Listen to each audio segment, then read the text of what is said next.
Hey there, cats and kittens, and thanks for tuning in to another episode of the MonkeyBoy Presents the DC Comics Superhero Collection by Eaglemoss. And today I'm happy to bring you another issue in their sub-series collection, number 9, Ganthet. And this is the first character in this sub-series to represent the Green Lantern Corps. And of course, the color green on the color spectrum represents willpower. Ganthet is one of the former Guardians of the Universe. He gave it up so he could join the Green Lantern Corps, becoming one of the most powerful members. If you know this character, chances are you may recognize him from a very obscure appearance on the old animated show Duck Dodgers, starring Daffy Duck, which was on Cartoon Network, and which was really funny, actually. If you haven't seen it, you should check that out. He has also more recently appeared in the animated Green Lantern First Flight movie, which is really, really good. He was also realized as a CGI animated character in the live-action Green Lantern movie, which isn't as bad as some people make it out to be, and more recently than that, was a regular on the Green Lantern, the animated series, which was unfortunately canceled from Cartoon Network not that long ago. If you aren't familiar with this character, well, of course, that's why we have the magazine, which we'll take a look at first, and it'll tell you everything you need to know about the heroic Ganthet. And then we'll take a look at the figure itself, covering the good, the bad, and the ugly, as always. It's actually not too bad, and it's really nice to have a Green Lantern represented for the Green Lantern Corps. That's one of the problems I had with Parallax representing the Sinestro Corps. He wasn't a yellow Corps member. He didn't have the yellow on. Ganthet here, at least, looks like a Green Lantern. It's pretty cool, so I hope you sit back, relax, and enjoy issue number 9 of the Blackest Night, Brightest Day sub-series collection from Eaglemoss, Ganthet. First up, the character section.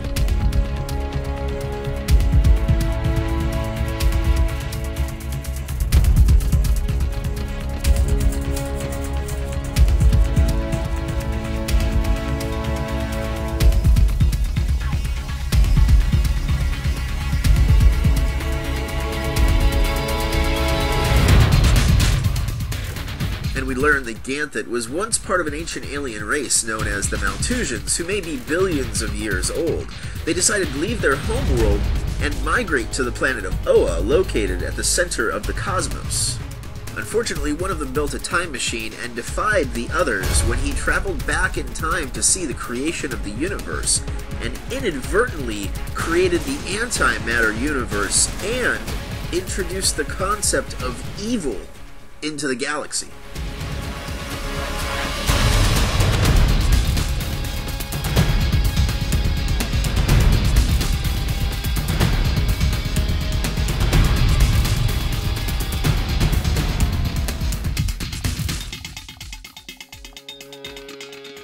After the failure of the Manhunters, they created the Green Lantern Corps, recruiting sentient beings from across the galaxy to serve and patrol as sort of intergalactic policemen. Ganthet was one of the few Guardians on the Council who decided to stay in touch with his emotions, which made him bond with Hal Jordan, the first Earthman to serve with the Green Lantern Corps.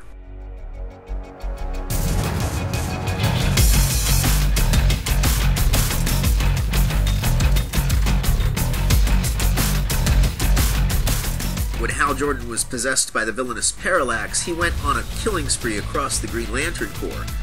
The Guardians selected Ganthet because he was so in tune with his emotions and passed their powers on to him so that he would survive the onslaught and choose another Green Lantern to carry on the Corps.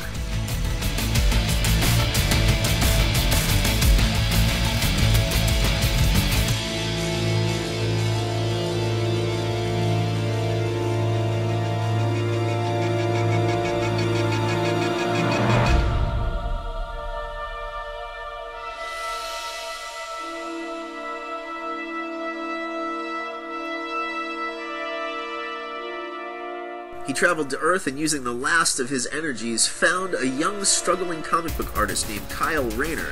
Deciding that he would have to do, he passed the last Green Lantern ring on to this inexperienced young man.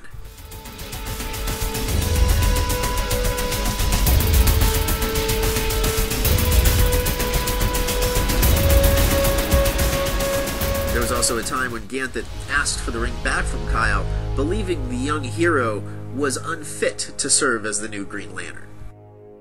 Kyle eventually proved to be one of the greatest Green Lanterns when he was bonded to the entity of willpower, Ion, and took the name for himself.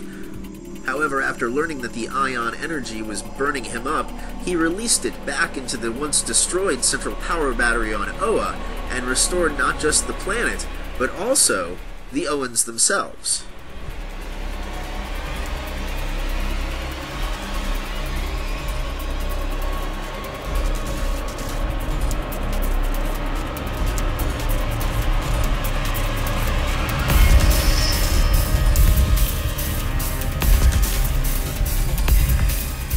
As Blackest Night descended upon the galaxy, it was Ganthet and his fellow Guardian Sade who traveled to Earth in order to provide Hal Jordan and his fellow Earth Green Lanterns with their power batteries.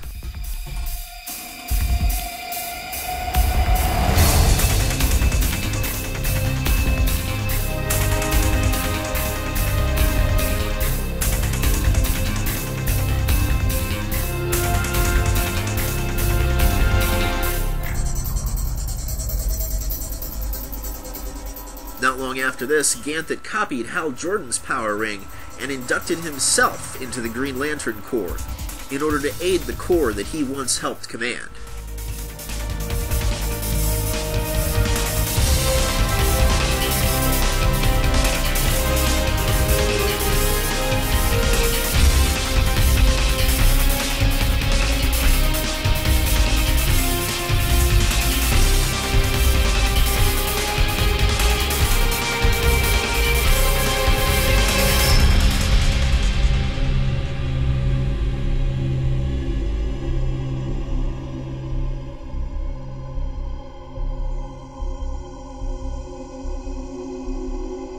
Next, we look at a few issues from the Brightest storyline. It begins and ends with the epic crossover between the Justice Society of America and the Justice League of America.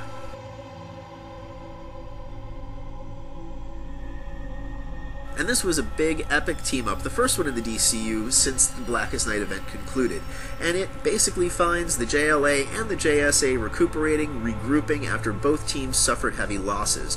Over the course of the story, some heroes who were long thought dead return, like Alan Scott, the Golden Age Green Lantern's daughter, Jade, and the magical beings in the DCU start going crazy and losing their mind, including Alan Scott, who even at one point uses his incredible powers to erect a emerald city with the green energy that he wields. Ultimately, it's his own daughter Jade who rescues him from madness by becoming a White Lantern and separating him from this evil crystal that was controlling him. It's actually not too bad a story. It's pretty well written and very well illustrated. In keeping with the Brightest Days theme of life and resurrection, the iconography section looks at the death and rebirth of Superman.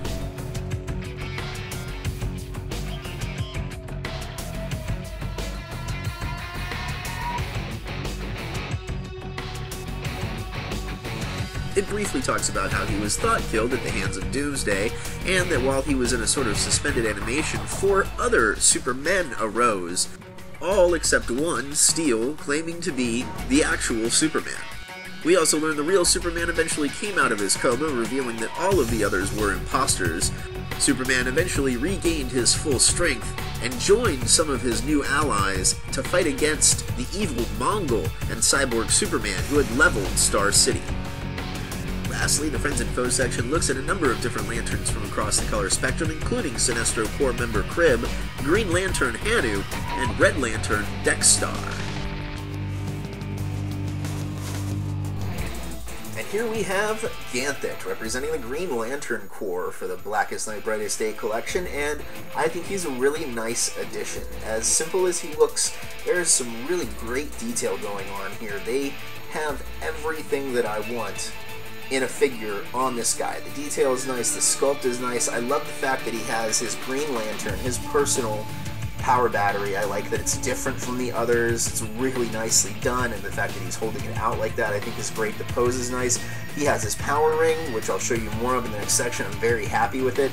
He has the Lantern logo on the chest.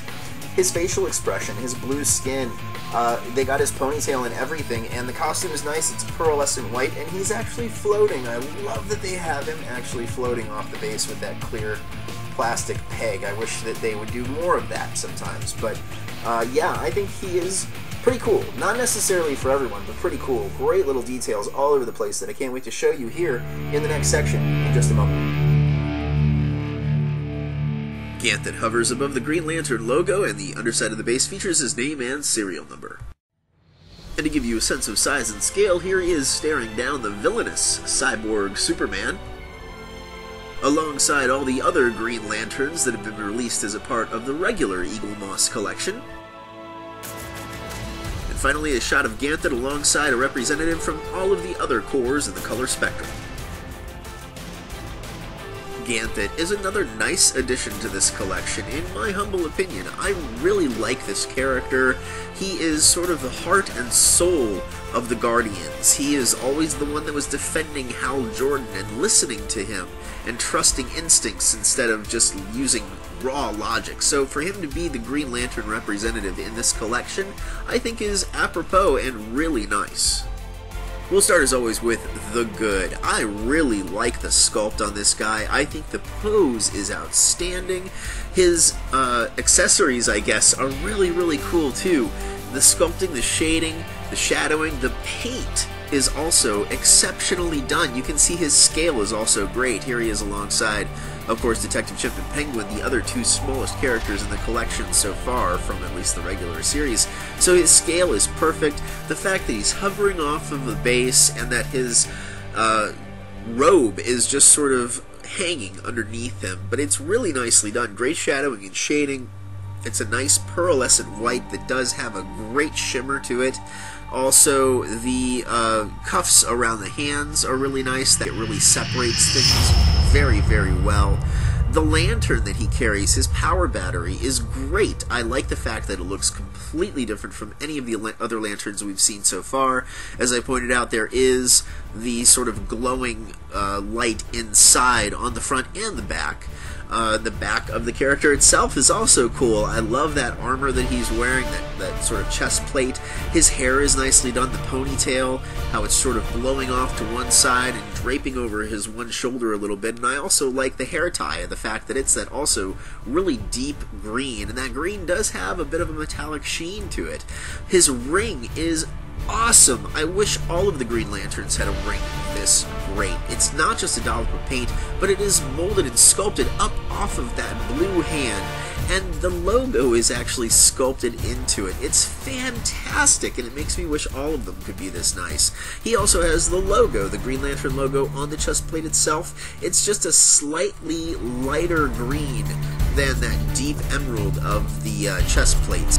Finally, the head sculpt and the flesh tone on the hands and the head. That blue is really, really cool, but the head is great. It's awesome. He's got big blue eyes. I like the open mouth. All of his teeth are defined. He has wrinkles and crinkles in his face that show his age. I mean, he's millions of years old at this point. I like the high hairline and the big bulbous head, and the hair too is very nicely done. It's a slightly off white, and I do love that ponytail. And the look on his face, as though he's using his Green Lantern abilities. He's focusing his energy and shouting. It's really, I think, very nicely done. On to the bad, which I really should retitle the nitpick section this time, honestly. There's a minor chip on the handle of the Green Lantern that he is holding.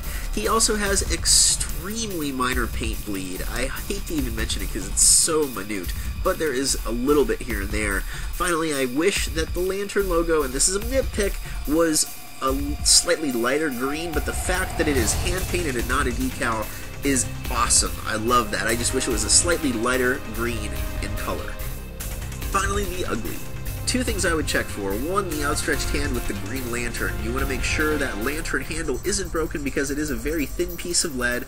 Also, the base, that translucent plastic that has him hovering, you want to make sure that isn't cracked or broken so that he isn't going to fall over as soon as you take him out of the package. Otherwise, he's pretty solid.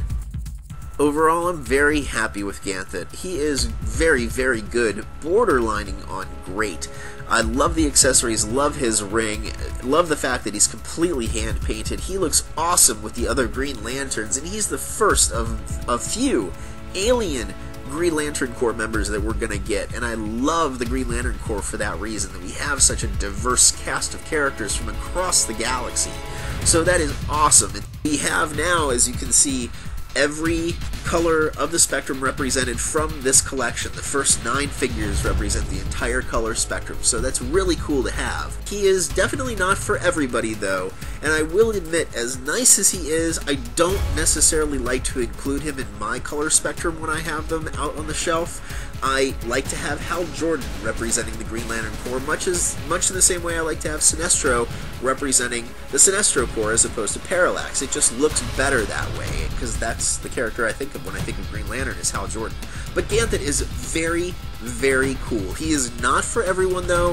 I think he's only for hardcore fans of Green Lantern who know that he's been around since forever, or completionists like me, or just fans of Blackest Night, Brightest Day's storyline. And I hope you have enjoyed my review here of Ganthet, issue number 9 in the series.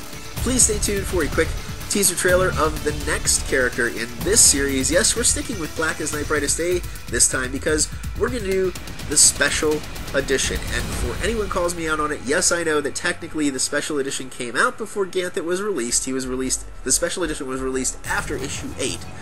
But I wanted to cover the color spectrum before I covered the special edition, because it is the only special edition in this sub-series collection. So please stay tuned for the master of the Black Lantern Corps. As always, I'm your host, the Monkey Boy, aka Jay to his friends. Thanks very much for watching.